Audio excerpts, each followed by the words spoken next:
The man was being mocked by his friend, saying he'd never be able to find a wife, so he made a bet. Whoever the next woman to walk into the restaurant was, no matter her age or looks, he'd go propose to her. And just as he finished speaking, a beautiful young woman in her 20s walked in. She was stunning, which made his friend grin even wider. There was no way a girl like that would go for someone as scruffy and old as Jacques. The teasing really got to Jacques, so out of pride, he marched straight toward the woman.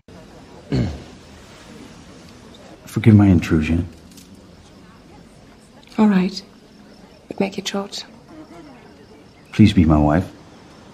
He thought she'd freak out at his proposal, but instead, she smiled with interest and invited him to sit down. Jacques didn't expect that at all. Just as he was about to apologize for being so forward, a sharply dressed man suddenly interrupted them. Liz, I'm a bit late, forgive me.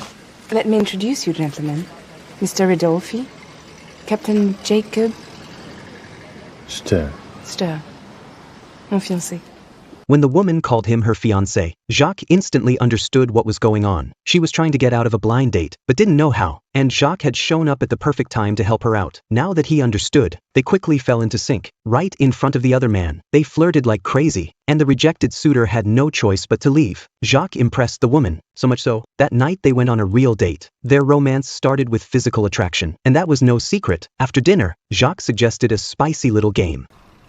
That's what we play when there are ladies in our company. Come on, tell me. Well, the one who loses takes off a piece of clothing. Liz didn't say no. In fact, she looked thrilled. The best hunters often appear as prey, and that night Liz was playing the part perfectly. To increase her odds, she wore everything she owned. Sure enough, it only took a few rounds before Jacques was completely stripped of his clothes. Come now, stop sulking. It was your idea, wasn't it?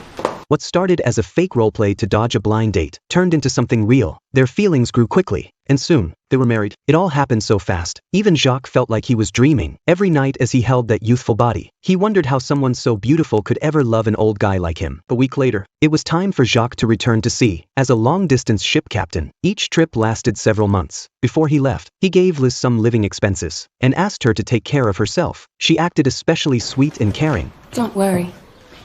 I'll wait for you.